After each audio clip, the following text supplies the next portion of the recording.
Hello and welcome to Access Sportsnet. Lakers driven by your Southern California Honda dealers. Chris McGee, Robert Horry, James Worthy, Mike Bresnahan, Mike Trudell is in Denver. Lakers now down 2-0 in the Western Conference Finals. They led for most of this game through three quarters, but Denver delivers a knockout punch in the fourth. They started that fourth in the first 6 minutes, guys. They went 7 of 11 from three. Bottom line, Denver just executed better when it counted. The Lakers half-court offense, again, too many lulls, end of the second quarter, end of the third, and to start the fourth. Lakers bad from three again, minus 18 in that department. And really, guys, the Denver Stars, Jokic and Murray, delivered. Delivered on the big stage at the biggest moments. Yeah. I mean, this is the type of game, as a player, and when you participated in this game tonight and the way it played out, it will keep you up at night. You can relive every mistake, every opportunity. And I think the Lakers, I'm not going to say they gave a game away, but they gave away the opportunity to win. They gave away the opportunity to have an 11-point lead. When you have an 11-point lead in the playoffs, teams are going to make a run, but you got to figure out how to manage that. Okay, you got to take good shots. You got to, do the right things, understand where you are in that game. They didn't do that. And then to turn the ball over, make poor decisions. Fall in love with the three ball to get back into the game when you only need a quick two or something like that, Geeter. To me, the game was mismanaged poorly down the stretch, poor decisions. And it seemed like Denver was the more experienced team down the stretch. They had Murray under control until he got hot. I understand that. But yeah, this is the type of game that they'll look back at and say, man, we didn't play the way we're capable of playing in that third quarter. We let them get back in the game, and then we just kind of handed it to them in the fourth quarter. Jamal Murray was electric in the fourth. We'll talk about him in a moment. I want to get your guys' comments here. I think if I could, go off of what Big Game James was saying, I think the frustration, if you're an NBA fan watching this series, it's been phenomenal. I mean, these teams are battling. It's an absolute war. But the Lakers had the recipe to win this game. Yes. They were playing well enough to win this game. I think that's what's frustrating for us and for them. And right, they had a chance to steal. Yeah, come back 1-1. For me, it comes down to execution. If you watch Denver, and if you look back at the history of teams who've won the championship, they have go-to plays. They have the plays that they have a lot of confidence in. And you can see Denver ran that same pick and roll with Murray like 6 or 7 times. Yeah. He was a hot guy, and rightly so they went to him. Even the last game, they used Jokic in that cross screen, went to him on the side. There's so many things like that. I don't think you ever see the Lakers run the same play twice unless it's LeBron ISO'd at top. Mm-hmm. They always go to something else. Like, we used to say milk a play until they stop it. And Denver is a really good team at milking the play until you stop it. When Murray got hot, you know what they did? Everybody got out of Murray's way and said, yo, come off that screen until you can get a score. We as a team, sometimes we don't do that. We'll run another play. We'll run some trick play. Or we take a bad shot because I haven't had a shot. And that's what you got to understand in the playoffs.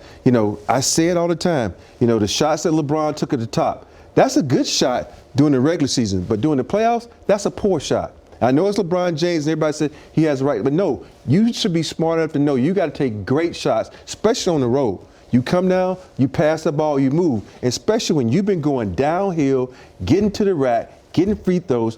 Stick what works. Denver is sticking with what works. We have to do that. Going yes. Downhill. Just do that. And that's one of the things that, me as a coach, I know LeBron's the greatest player, one of the greatest players, but you have to point that out to him. Like you were 0 for 5 or 0 for 9 in the series right now? 0 for 10 in the series. Yeah. Go to the rack. Go to the rack. Get easy buckets because that's what works for you. It's disappointing in so many ways. I mean, remember when Lonnie Walker helped the Lakers win that Game 4 against Golden State? I thought this was Rui Hachimura's time to be that guy off the bench, to be a big difference maker. He made his first 8 shots. But the Laker offense really fell apart in that second half, James. Austin Reeves hit a 3 a minute into the third quarter. Their next 3 didn't come until 5 minutes left in the game. They just stopped making threes. It's that simple as far as one of the main reasons why their offense bogged down.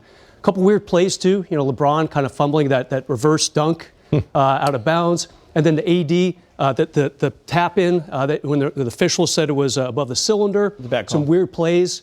Yeah. In that first half there, it's just a little bit of an unsettling loss because it looked like the Lakers were going to steal another road game early in a series. And now they lose back-to-back games for the first time since mid-March. It definitely was a little frustrating. Lakers were up 3, and then they get the turnover leads to D'Angelo Russell getting a flagrant, which nobody, including the broadcast, thought it was. You had the AD dunk follow-up that you're talking about, offensive interference. It clearly wasn't. LeBron had a couple, the layup and then the missed dunk, where it just kind of went out of his hands, things you never see, right? And we all felt watching that game, at halftime, they could have been up around 14, but it was 5. Same thing in that third, right? You're still up, still in control. But then the way Denver came out in that fourth quarter and they're launching from 3, and the Lakers, give them all the credit in the world, they still came back. Yes. They still were able to come back. The resilience is amazing. Their half-court defense is amazing. But, they do have to fix some things, guys, because that is a frustrating one. Listen, let's talk Jamal Murray. That's the most points in a playoff game in the fourth quarter by a Denver Nuggets since, I think, 96-97. He had 23 in the fourth, guys, 6 of 7. He was 4 of 5 from 3, 7 of 8 from the free throw line, 2 steals. He ends up with 37, and I think you just said it, Rob, and James, I'll let you go here. They got go-to guys, and those guys are delivering. No doubt. It makes everyone else so confident, No right? doubt. Michael Porter Jr.'s hitting a big shot, KCP. Yeah, and but when you have a specialist, and Murray is a specialist, to me, down the stretch, when he's going like that, like this play right here, that's no different than Steph Curry. Coming off those little quick hitters, he's strong enough to do that, get to the cup.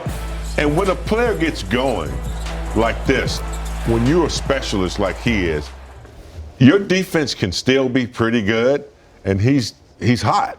And that's why they kept going over and over back to him to get him back, to get the Nuggets back in the game. He once he sees that one go in, especially from behind the 3, but he doesn't depend on that. He can get to the cup just as good. So good execution for them down the stretch.